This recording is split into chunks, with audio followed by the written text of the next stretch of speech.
Halo, Assalamualaikum. Ketemu lagi sama saya. Kali ini saya mau bahas tentang gimana sih caranya menyapih.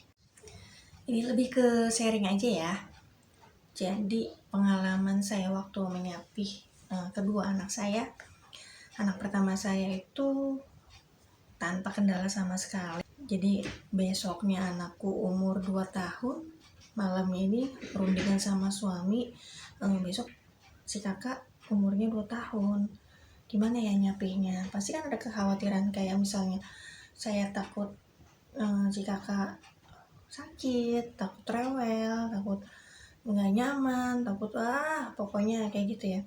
Ternyata besoknya itu aman gitu, aman. Saya rewel jadinya, kok nih anak nggak ini ya, nggak minta nenen gitu, sedangkan biasanya mau tidur aja dia minta nenen gitu, kok sekarang enggak gitu. Nah, bedanya sama anak kedua saya.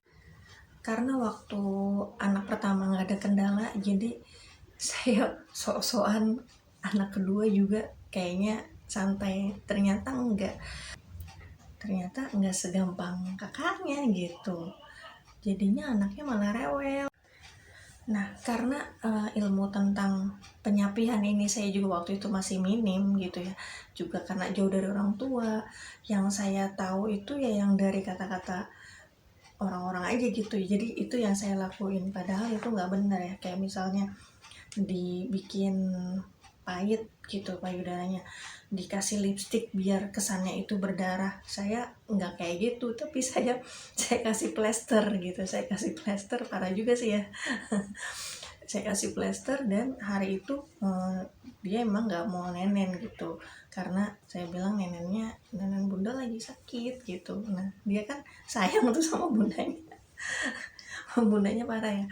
Jadi pas dia mau lihat nenen bunda sakit ya, iya gitu. Ya udah, lihat aja, lihat dia bilang. Ya udah lihat aja gitu, pegang boleh ya, ya udah gitu, tapi sambil digendong. Akhirnya dia nggak tidur gitu, nggak tidur ini ya, salah ancang-ancang gitu. Oke, udah dari situ akhirnya dia nggak tidur malam juga, nggak tidur karena kan biasa dikelonin sambil nenen kan. Ini enggak, dianya juga kayaknya ini sakit gak ya, boleh nenen gak ya, kayaknya juga kayak gitu sih gitu. Terus pas akhirnya kan nggak tidur, akhirnya saya nenenin lagi. Gagal dong. Udah hari pertama gagal, hari kedua sama, tetap gagal juga, hari ketiga akhirnya oke, ya udah, anak ini mungkin masih ada haknya di situ, masih ya, karena ASI saya juga waktu itu masih banyak, alhamdulillah. Jadi saya lanjutin juga menyusuinya, lalu saya cari lagi referensi gitu. Dan memang nggak bisa langsung kita lepas gitu aja, jadi kita harus ngelakuin itu tuh secara bertahap. Kayak misalnya tadinya miminya bangun tidur mimi, sekarang dialihin sama snack atau sama susu kayak gitu.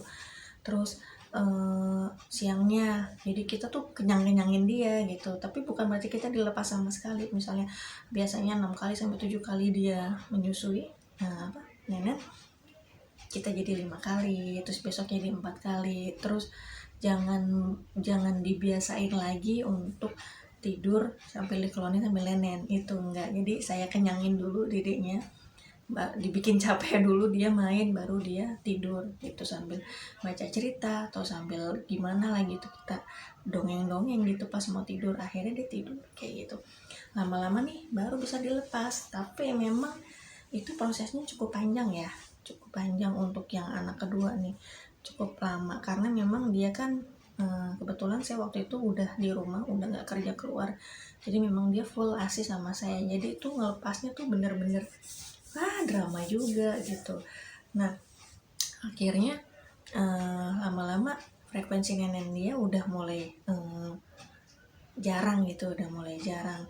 Nah, mengurangi frekuensi kita menyusui juga membantu kita supaya ASI-nya nggak terlalu bengkak gitu, payudara kita nggak terlalu bengkak. Karena kalau misalnya kita lepas drastis sedangkan ASI kita masih banyak, kemungkinan kita payudaranya menjadi bengkak itu sangat besar sekali kemungkinannya gitu. Jadi prinsipnya kalau ASI itu kan dia semakin sering dihisap, ASI-nya semakin banyak. Kalau jarang dihisap berarti produksinya juga nanti nggak banyak gitu. Jadi yang dihisap itu nanti yang diproduksi, sejumlah yang dihisap kayak gitu ya. Jadi kayak gitu. Jadi diturunin frekuensi menyusuinya gitu, sehingga saya nggak mengalami mastitis gitu, alhamdulillah.